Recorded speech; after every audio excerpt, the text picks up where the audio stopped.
bonsoir chez vous. Ce soir, nous allons donc parler du secteur du BTP, mais plus précisément des travaux publics.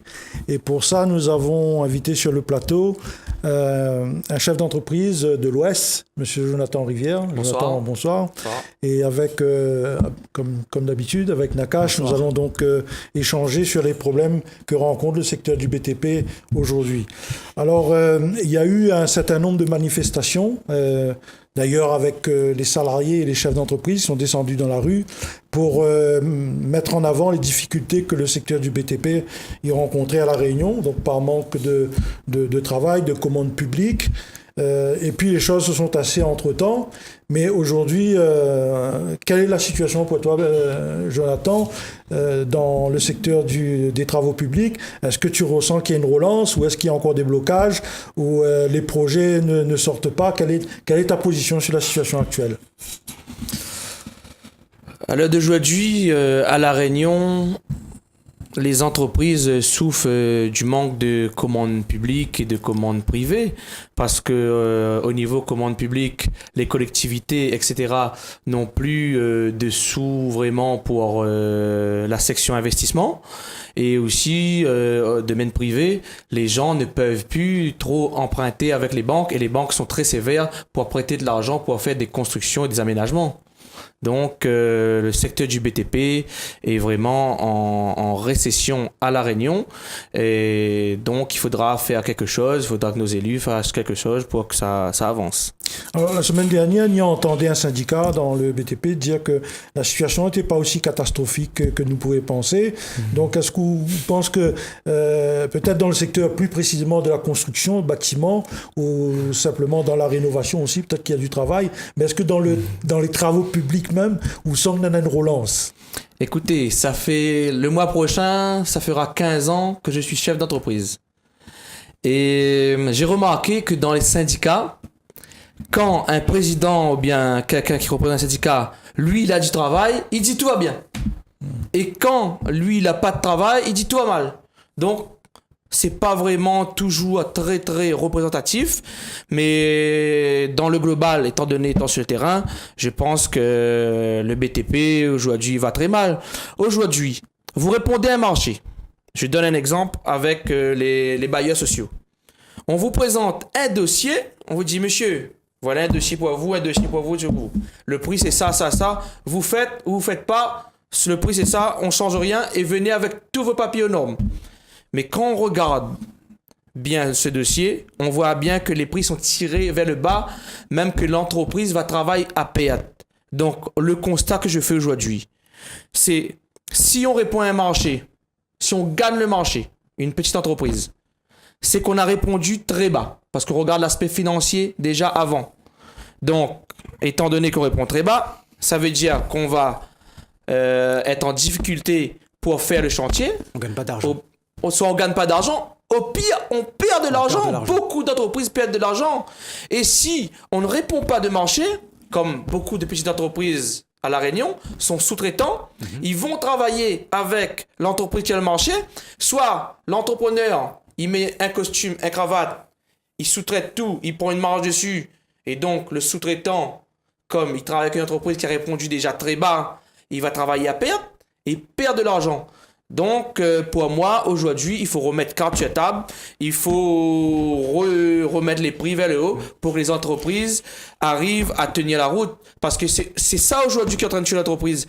Et souvent, le plus souvent, les petites entreprises meurent pourquoi? Parce qu'il dit, ah, un tel m'a pas payé, l'autre m'a pas payé, l'autre t'a pas payé. Et c'est ça qui tue les entreprises aujourd'hui, c'est l'argent, c'est la trésorerie. C'est le nerf de la guerre. Voilà. Alors, mais tu dis, ça fait 15 ans que tu as monté ton entreprise. Oui. Est-ce que tu as vu une évolution entre il y a 15 ans, vraiment tes débuts, à aujourd'hui? Est-ce que tu trouves que ça a vraiment, ça s'est empiré ou ça a toujours été comme ça? Je vais vous dire, je parle franchement. Je vous donne un exemple. J'ai fait beaucoup de moellonnage avant. Mon père était un entrepreneur dans le moellonnage. Il travaillait 1000 francs le mètre cube il y a 30 ans. Quand j'ai commencé, c'était 150 € le mètre cube. Donc, c'est le même prix, on va dire. Équivalent. Voire moins cher, parce que ça fait 152 €, 1000 francs.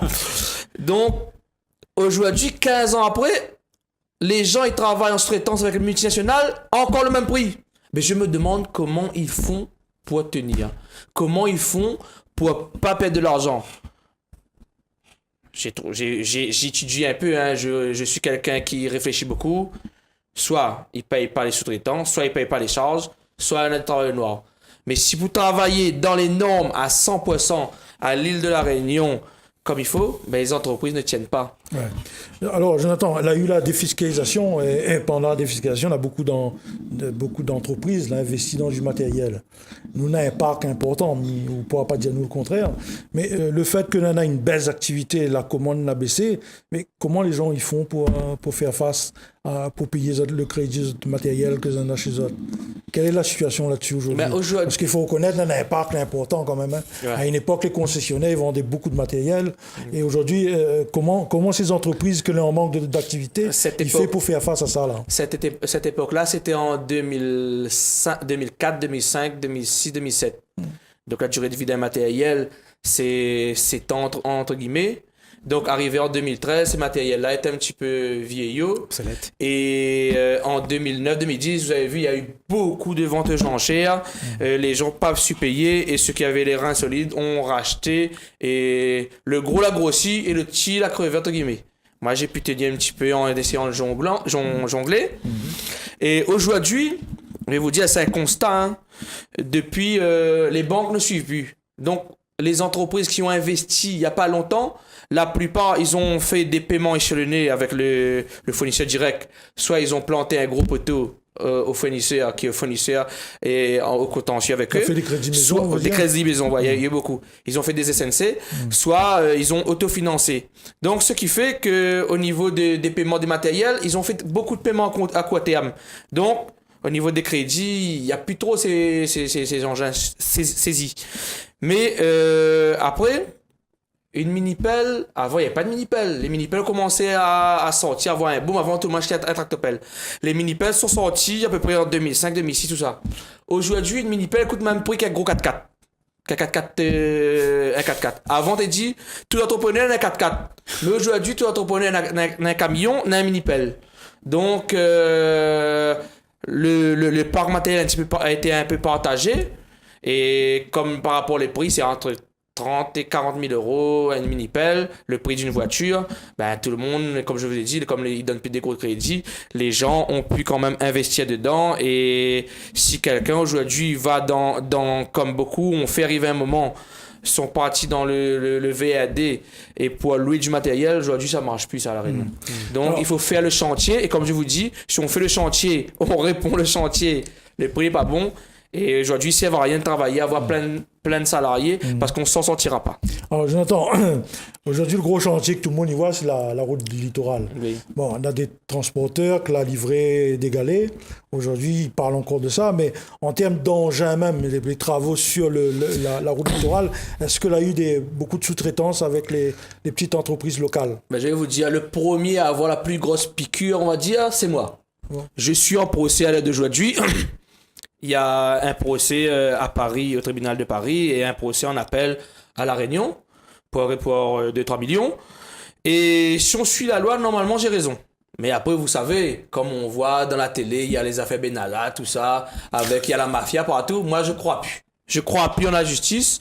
Donc, je ne fie pas là-dessus pour avancer. Je fais mon petit truc tranquille, doucement. Bon, pour revenir sur la route du littoral. Le préfet a donné le feu vert pour ouvrir la carrière de Bois-Blanc. Certains disent « Ouais, ça va créer de l'emploi ». Moi, je crois pas. Parce que j'ai fait les andins. Les andins, pour 500 tonnes. Mon contrat, c'était 500 tonnes par jour. Il vous faut environ 8 pelles avec un camion de l'eau, 8 engins, on va dire, pour travailler presque 10 engins avec des DMP ou bien un camion pour travailler sur le chantier. À peu près 12 engins sur le chantier.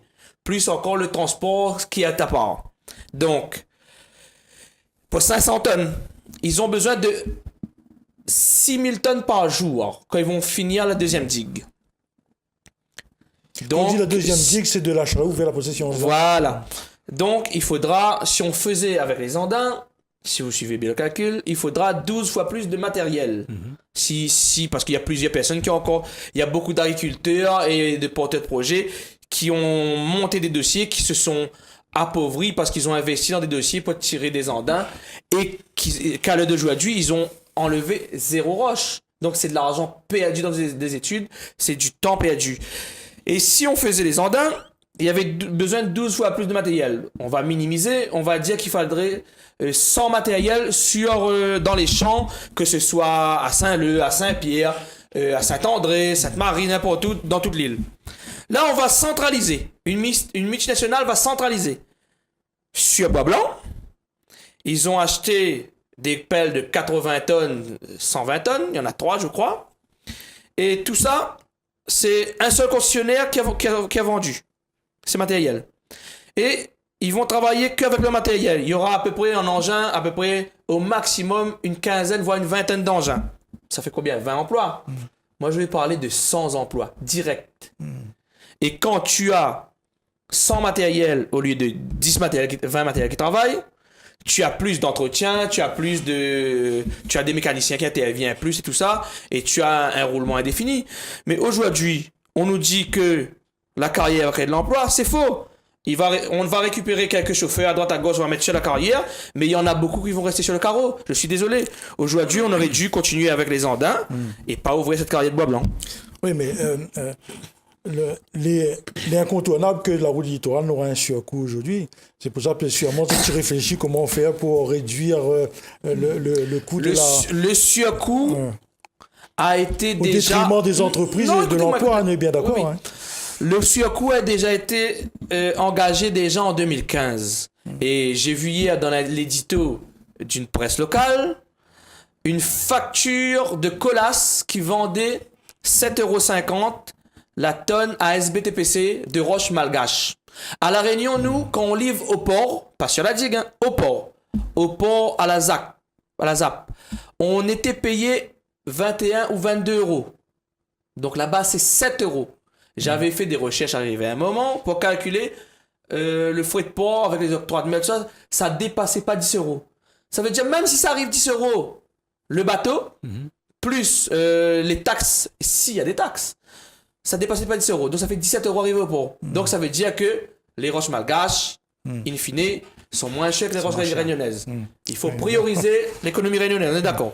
Mais en 2015, il y a eu une rallonge qui a été donnée au groupement littoral pour prendre des roches malgaches au cas où qu'on n'aurait pas assez de roches à La Réunion. Mais on voit bien jusqu'à maintenant, même si certains transporteurs et terrassiers se sont opposés, ont déposé une motion à la préfecture a fait arrêter les roches malgaches. C'était prévu 200 000 tonnes signées. Ils ont fait rentrer 50 000 tonnes. Après s'arrêter là quand on a fait une grève. Le 18 janvier 2016. Et là, les repartis pour un tour. Non, les roches malgaches, ils ne viendront pas pour l'instant. Ils ne peuvent pas venir parce qu'on a prouvé par A X plus B que les andins sont suffisants pour finir la route littorale.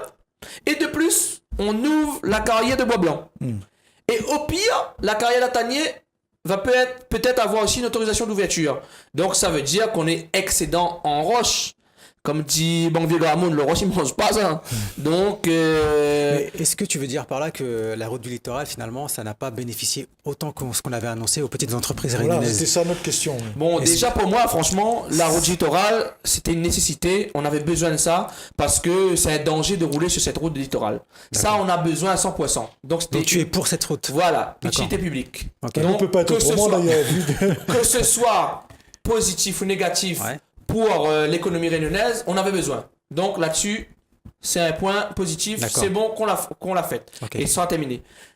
Deuxièmement, on a fait une digue, c'est bien, ça fait travailler des Réunionnais.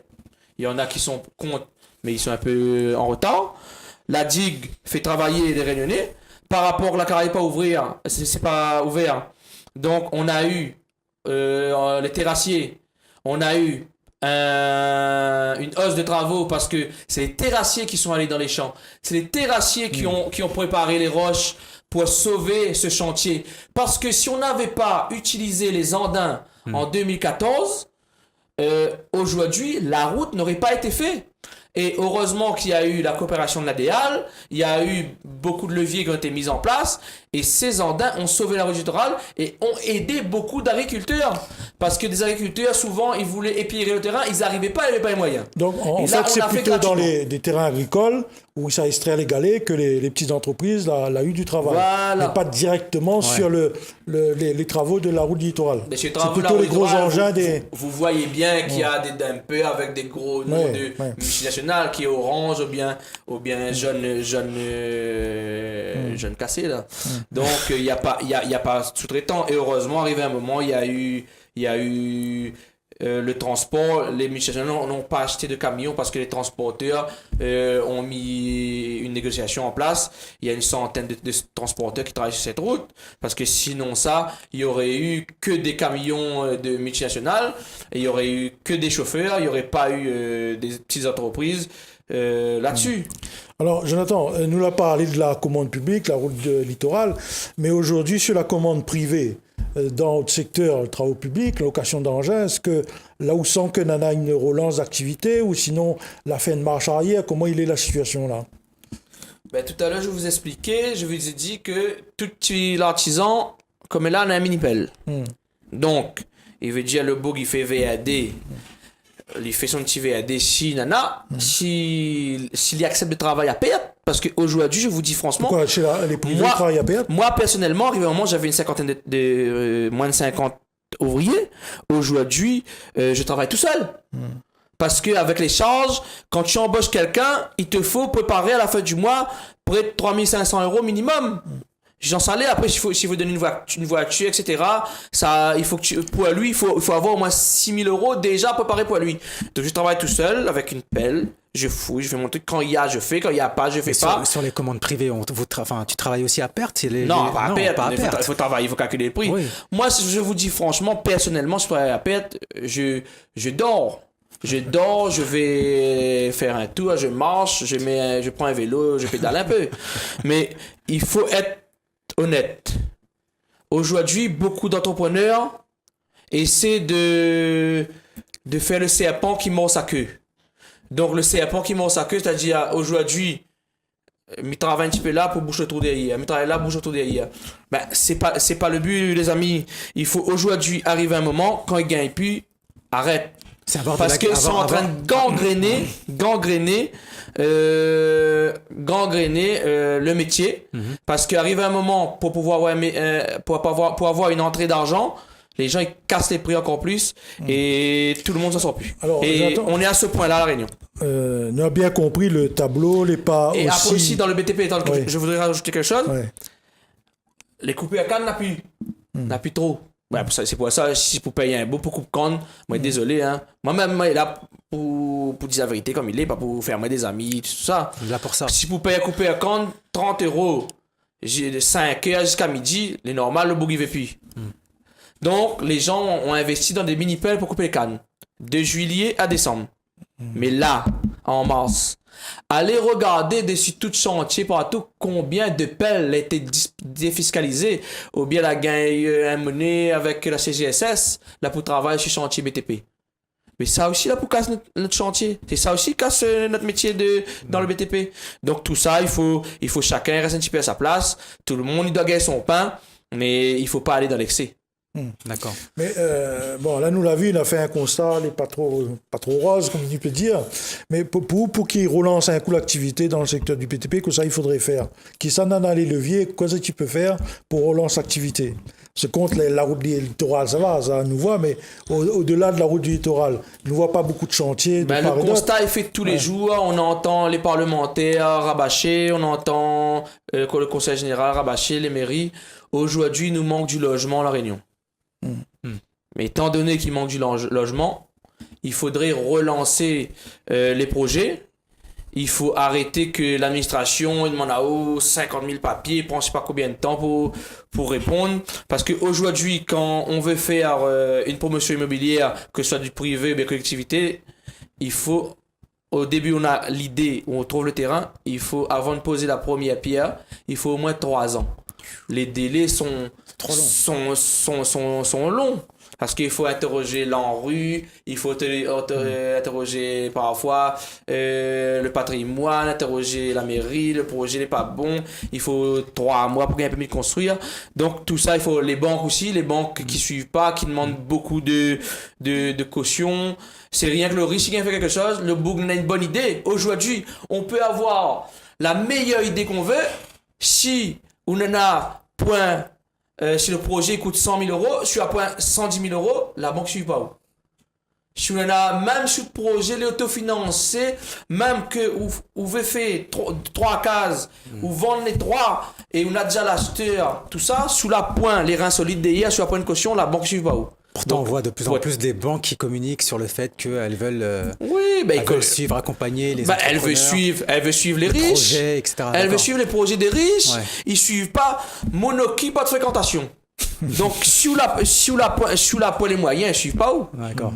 Donc, on les ennuyer aujourd'hui, déjà, je rencontre beaucoup de personnes, ils veulent ouvrir une société pour faire un dépôt de capital de 100 euros, les banques, ils jouent cachette exote. Demain, tout à l'heure, revient tout à l'heure, il faut les harceler. Et j'ai 2 camarades qui sont dans ce cas-là en ce moment, et c'est pas facile, hein. Alors, j'entends, aujourd'hui, on a la commande privée, mais essentiellement dans le BTP, c'est la commande publique. Et il faut passer par la phase des marchés publics dans la réponse aux appels d'offres.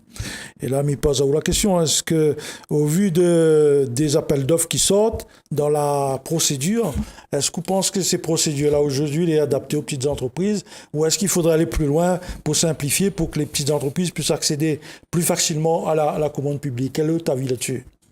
Ben, il faudrait simplifier vraiment. Mais après, quand on voit que aujourd'hui les multinationales, ils répondent dans un petit marché pour monter un petit bout le mieux comme ça sur bord la route. Et encore, ça ne fait pas. Ça sous-traite pour rien à des petits artisans. Donc, aujourd'hui, mais ils pensent que n'est pas normal, tout ça. Il faudrait que les petits... On va pas dire que les multinationales n'ont pas le droit de répondre à des petits marchés. Mais les petits marchés, à bonne commande, il faut laisser... Mais après, on aurait une question. À présent, comme on vient de dire, il y a les multinationales. Donc, vous êtes là, vous emploient des gens de la Réunion, un effectif de salariés. Donc, il faut qu'aussi, ils trouvent votre place. Mais est-ce que, la question que vous voulez poser aujourd'hui, on a des marchés. Est-ce que la solution, ce ne serait pas que des artisans ou des professionnels du transport, des travaux publics, ils essayent de trouver une entente à Zot, d'y associer à Zot pour faire des groupements et répondre à ces marchés-là, pour ne pas tomber systématiquement sous la coupe de la sous-traitance et sous la coupe, l'emprise des multinationales, comme on dit. Monsieur Est-ce que ce ne serait pas ça la solution? Ça ne marche pas. Un gros gâteau, tu appelles la NRL. Ouais. Au début, tout le monde, quand tout avait faim, tout l'avait faim, tout les points de travail, tout l'associé avec pour faire. C'est pour ça aussi que, on l'a dit tout à l'heure, hein, c'est pas les multinationales qui mettent leur camion sur la route littorale. Tout l'associé avec, on a dit, allons mettre ensemble, tout fait un seul groupement pour faire du transport sur la route littorale. Ça, c'est dans le transport. Quand on arrive pour faire pour les engins, tout ça, on a proposé vraiment, tout le monde dit, ah non, ceci, cela, chacun la sienne. Je dis, d'accord, fait. Et on nous prend l'exemple du transport parce que c'est un exemple réel. Hein. Arrive un moment, la bataille en Zot, la sépare en 2, en 3, en 4. Mais au début, on avait un seul groupe coopératif avec tous les transporteurs. Aujourd'hui, on a moins 5-6. Et en plus, on a 2-3, là, les CAC pour fraude fiscale. Donc, pour ma part, les gens s'entendent pas. Arrive un moment, vaut mieux chacun il fait la sienne. Vaut mieux travailler un petit peu et être sûr de gagner que Rod gain est gros et pas gain du tout, mais il pense à l'aide de jouer pour les petites entreprises de la Réunion. Non, parce que dans longtemps, ils parlent de ça. Hein. Les petites moyennes entreprises, du BTP, souvent des sous-traitants des grosses multinationales, les prix n'est pas adaptés, donc entre guillemets, ils sont abusés par le système. Donc la solution, en mon sens, qui pourrait sortir de là-dedans, ça serait se regrouper. Mais il est vrai que là, nous voit que les regroupements, il n'aboutit pas forcément à de l'entente. C'est que les vraiment dommages. En fait, de côté aussi. Bah oui. En fait, c'est nous-mêmes qui créons nos problèmes, quoi. On n'y arrive pas à entendre à nous, mais c'est bien dommage. C'est pas tout comme ça. Et aujourd'hui, il faut arrêter aussi de se faire profiter. Hein. Comme on l'a dit, et bien répète, vaut mieux ou travaille pas qui travaillent à payette. Les pauvres, nous là en France, si tu travailles pour gagner ça, mais vive un petit peu. Et qu'est-ce que tu dirais à un jeune là aujourd'hui qui aimerait monter son entreprise dans le BTP? Dans le justement. BTP. Ben, je lui dirais de faire attention à ce qu'il fait, parce que beaucoup de personnes qui avaient des maisons, des grosses voitures, qui avaient de l'argent, ils ont investi, arrivé à un moment dans le BTP, ils se sont retrouvés tout nus. Et rarement les gens qui ont investi dans du BTP sont devenus riches. Sauf ceux qui ont fait des fautes fiscales sensiblement. Bien, on arrive à la fin de l'émission. Ben, Jonathan, merci d'être venu. Explique à nous un petit peu votre expérience de chef d'entreprise et surtout dans le secteur du BTP. Donc aujourd'hui, nous ne pouvons pas dire que la situation n'est pas catastrophique, mais elle n'est pas aussi brillante que nous pouvons penser. La situation, là encore, nous peut poser à nous des questions sur l'avenir dans le secteur du BTP. Mais il dit souvent, quand le BTP va, tout va, mais là, on a l'impression que tout va mal. On voit dire les choses avec tout ce qui se passe en France, que la vie est pas rose. Les gens n'arrivent pas à joindre debout, donc c'est un signe. Bon, merci à toi, Jonathan. Merci à Merci à vous aussi. Et bonsoir chez vous. Et on vous donne rendez-vous la semaine prochaine pour un autre thème dans l'émission Entreprendre Plus. Bonne soirée chez vous.